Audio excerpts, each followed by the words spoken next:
Kia ora tātou, nau mai, hara mai, tēnā koutou, tēnā koutou, tēnā koutou katoa. Ngāmari.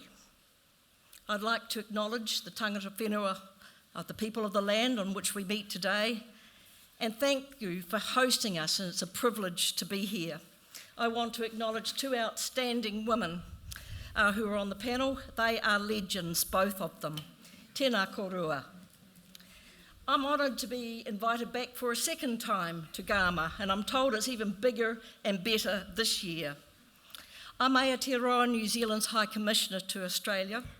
I come from Te Wanganui Atara, or the Great Harbour of Wellington.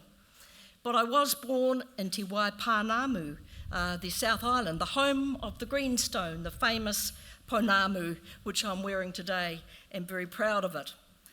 I've been asked to speak on the importance of national curricula that incorporates and recognises Indigenous knowledge. I'm only going to bring you a thumbnail sketch of the New Zealand experience. Others could do it better than me, and hopefully we could invite some next year to Garma to do so. But I want to start with a historical perspective.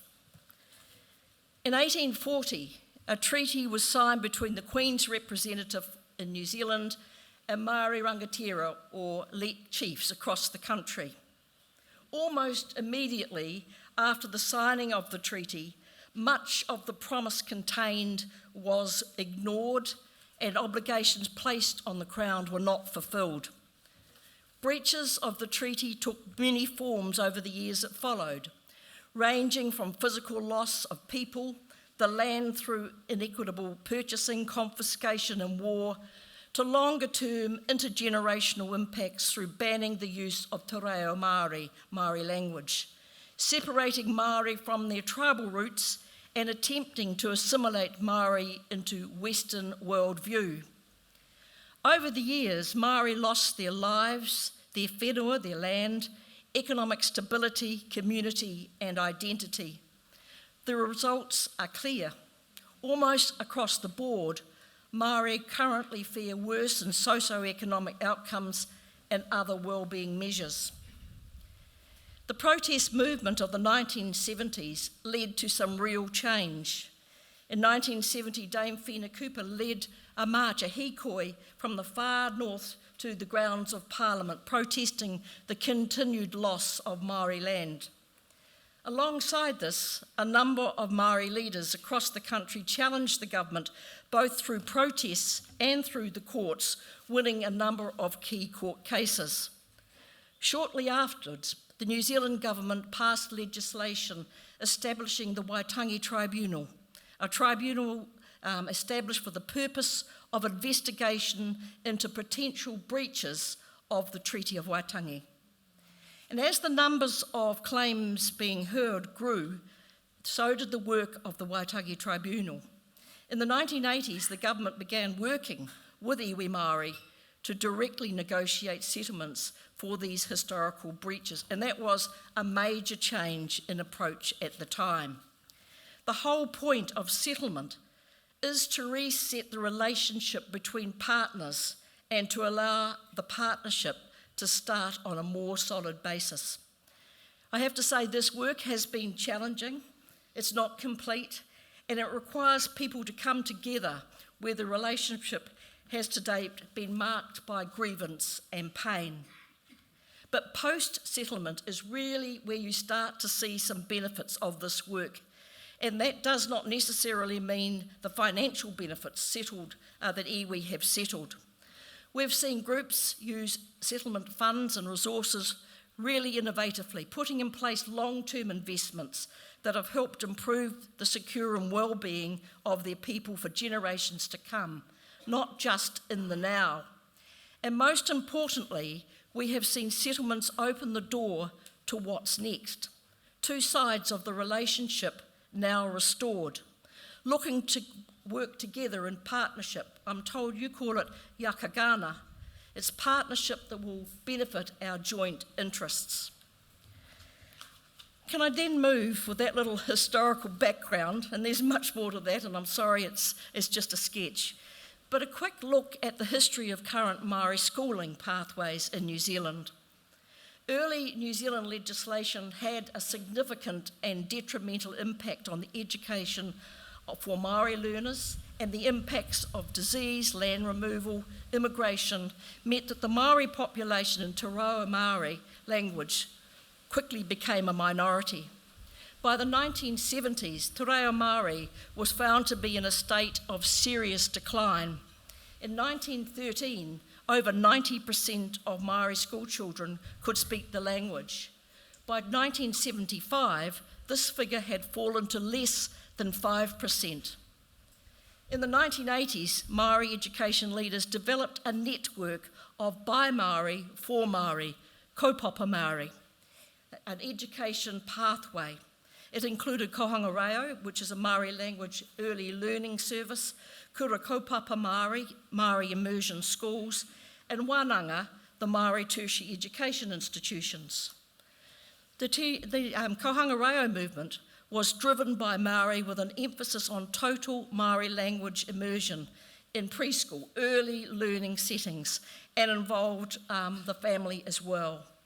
In Kohanga Reo, children learn basic Māori as well as basic oral fluency in Te Reo Māori, Māori cultural values and practices, and also taught in the Kohanga Reo where students begin to become exposed to the Māori world, especially if their parents don't speak the language at home. Students who enter and complete Kohanga Reo can then move into Kura Kaupapa Māori, the total Māori immersion schools, as well as Rumaki classes, total immersion units within the mainstream schools in New Zealand. Approximately 10% of Maori learners participate in these by Maori, for Maori, early learning and schooling services. Maori medium education is another alternative pathway where schools or Kura Kaupapa Māori are delivering Te Reo Māori instruction for at least 51% of the time at levels 1 to 3.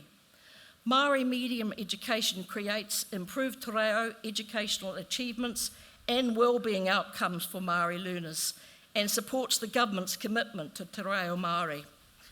Wānanga are Maori tertiary institutions developed by Maori to revitalise Te Reo Māori and Mātauranga Māori, Māori knowledge, and raise the achievement of Māori in tertiary educations. The majority of Wānanga student body are second chance learners rather than students going straight from high school. There are currently 3 Wānanga in New Zealand, the first developed in Otaki in 1981. The New Zealand government supports these pathways through policy, funding, workforce, property and infrastructure, and resources. But now we're looking to the future. What more can we do in this space? And let's be honest, we have an advantage.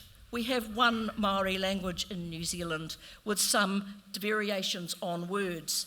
So I'm not putting this up as a model for anybody else, but we are fortunate that we do have one Maori language. The Maori Medium and Kaupapa Māori Pathways work program is now being undertaken. It's an ambitious work program focused on Maori Medium and Kaupapa Māori education in conjunction with iwi or tribes and Maori communities. Maori education leaders in all parts of the system are involved. It's a collaborative and a comprehensive work program. It will require legislative change to ensure a system built with Maori, for Maori, and delivered by Maori. This collaborative work program aims to build a better support system for Maori medium and kaupapa Maori education for students, for teachers, and for families, and so they can reconnect with Maori tamariki, Maori children, and their language and culture. The aim is to target 30% of Maori learners participating in Maori medium and kaupapa Maori schools and early learning services by 2040, and to grow kaupapa Maori workforce in tertiary education.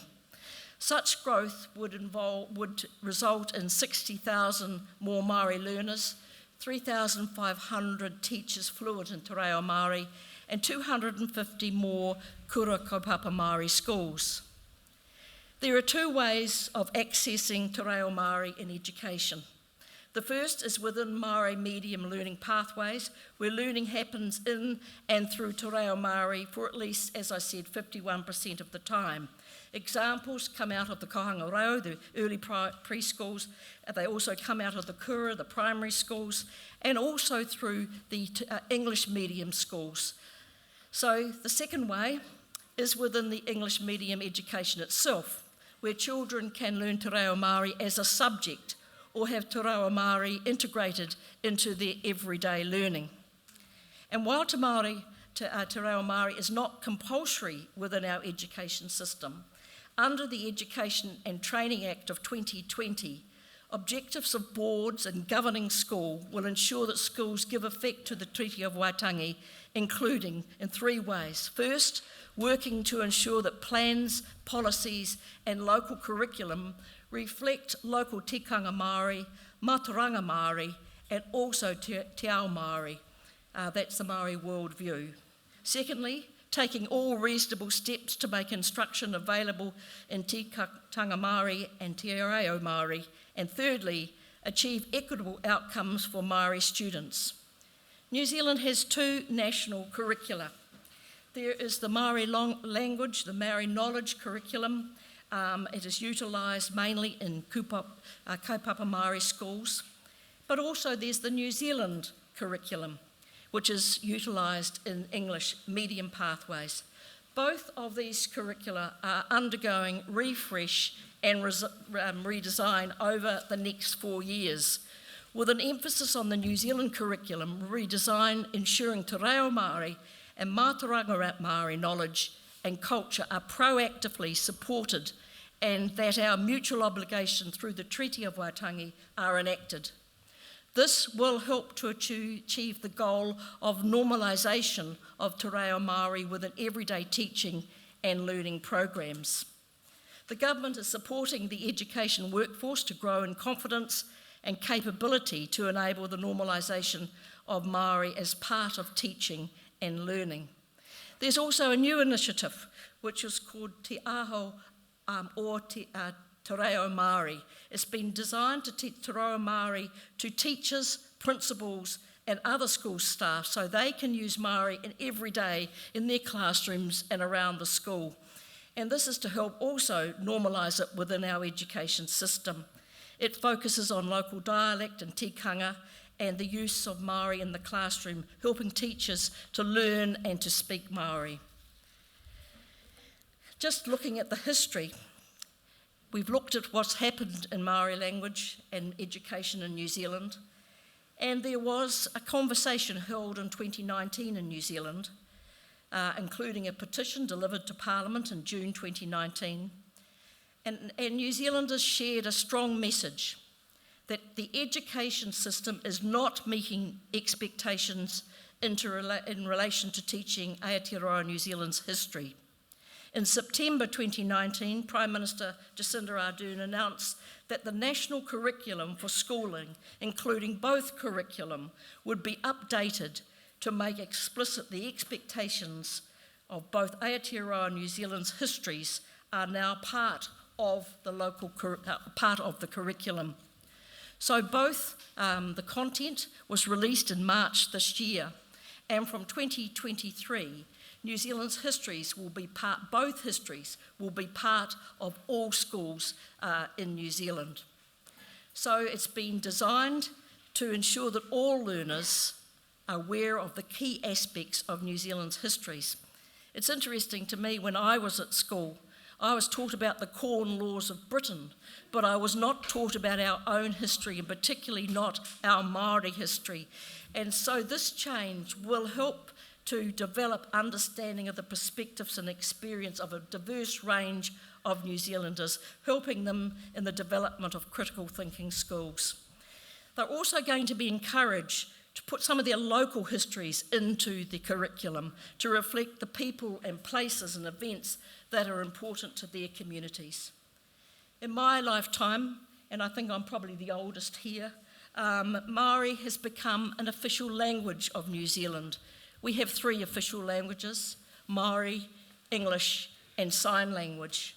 It is spoken in Parliament, it is spoken in the community, If you watch the media in New Zealand today, Maori words are interspersed with English words with great ease, and New Zealanders know what they mean.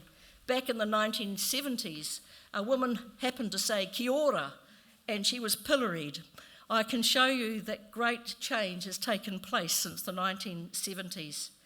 And what is exciting for me is to see our children who now speak Maori, who know more about Maori than the older generations ever did. So I'd just like to conclude with a Maori proverb. Hei tangata, hei tangata, hei tangata. What is the most important in the world? It's people, it's people, it's people. Nō reira, tēnā koutou, tēnā koutou, tēnā koutou katoa.